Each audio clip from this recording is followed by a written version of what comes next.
The FGC-9. Fuck gun control 9mm. Is a firearm that is truly effective for self-defense, being offensive.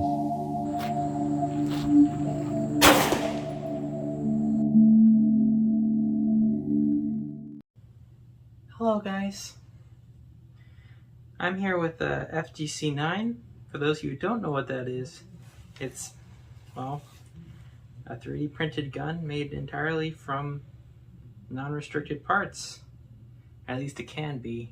This one here, I did order a parts kit from MAF Corp, also can be found under the term MAF Arms.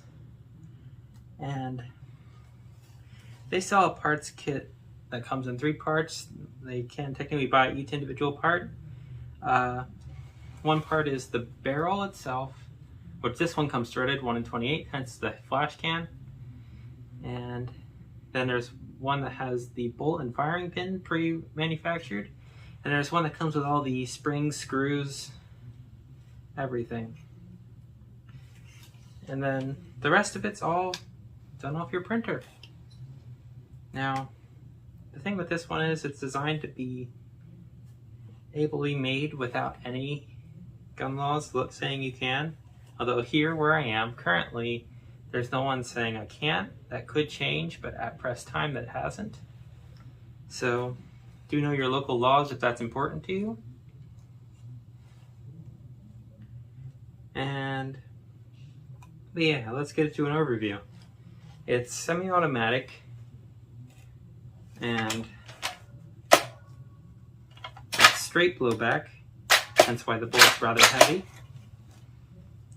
It combines a few elements of different gun designs, such as Glock magazines for a lot of you people's preferences when it comes to these pistol caliber carbine types. This one here is printed, although you can just use a regular OEM or even aftermarket. I have seen some people put drums into this. Additionally, it also uses AR-15 parts, such as the actual spring in the back here is a buffer, although the actual printed piece is very edited from the AR-15 one. And it uses an AR-15 trigger, which I couldn't find on MAF at the time, so I sourced it from the local gun shop for about $30.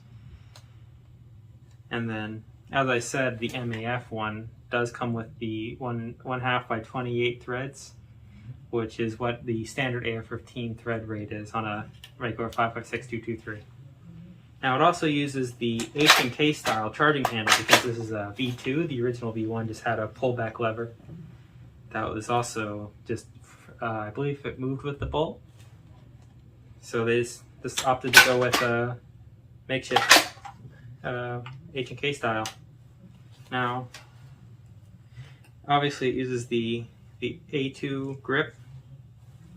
This one's printed, although I still don't see any reason why it wouldn't work with any proper manufactured ones you may have.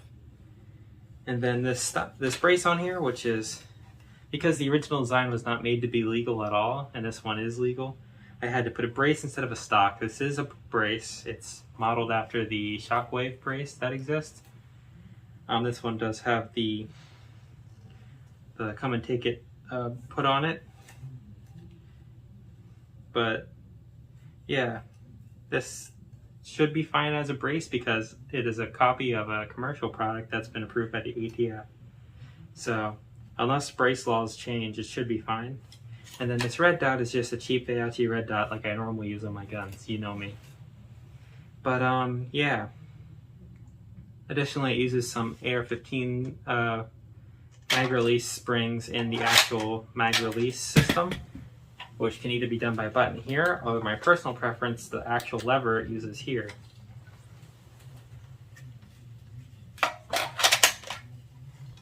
Now, I have had some issues with this because when I initially test fired it, I got it to cycle a bit, but it needed a bit more lubrication. So when I opened up to do that, on my part, not the guns, I did break the part that holds in here. I tried to fix it with my soldering tool, but we'll have to see if it holds up. And as for the actual plastics used, the white is a eSun PLA Plus, and the pink, note this is actually pink, it may look coral in the light, I've noticed. But yeah, in actual natural lighting and all, it usually looks pink, and it's from, trying to think, I think it's Hatchbox pink. I couldn't find the PLA Plus in pink, no matter how far I went through the Amazon pages. Hopefully I don't have to replace this, because it did look like because I was running out and it looked like it might be a bit of a pain to get more of this specific color, because the part that's broken is part of the upper, which is why I was hoping the soldering tool would fix it, because that's a 24-hour print. But yeah. Let's go try out a few rounds with it and see how it does. Hey guys. So we're out here, cover of darkness. Yep. And I loaded up 5 mags just to make sure it works. I have shot this before, but I wanted to make sure that you guys see me test it right.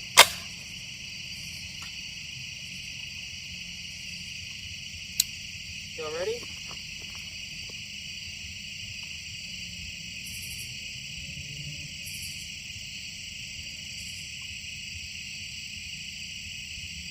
Here we are. You ready? Looks like it cycled a new round.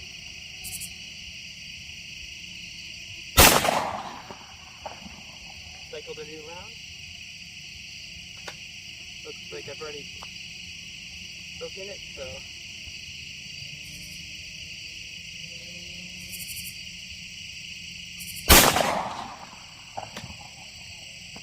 looks like my repair work isn't worth it. That's not the fault of the design, it's the fault of me. That should be the last one, right?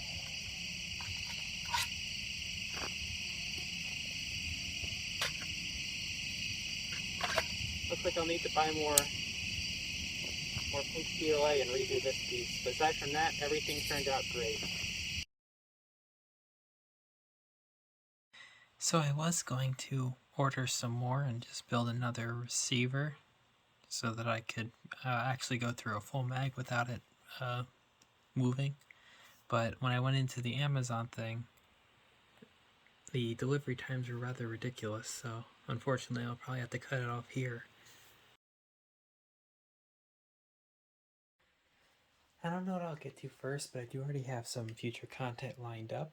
For example, I already printed out this. And then a while ago I ended up picking up this.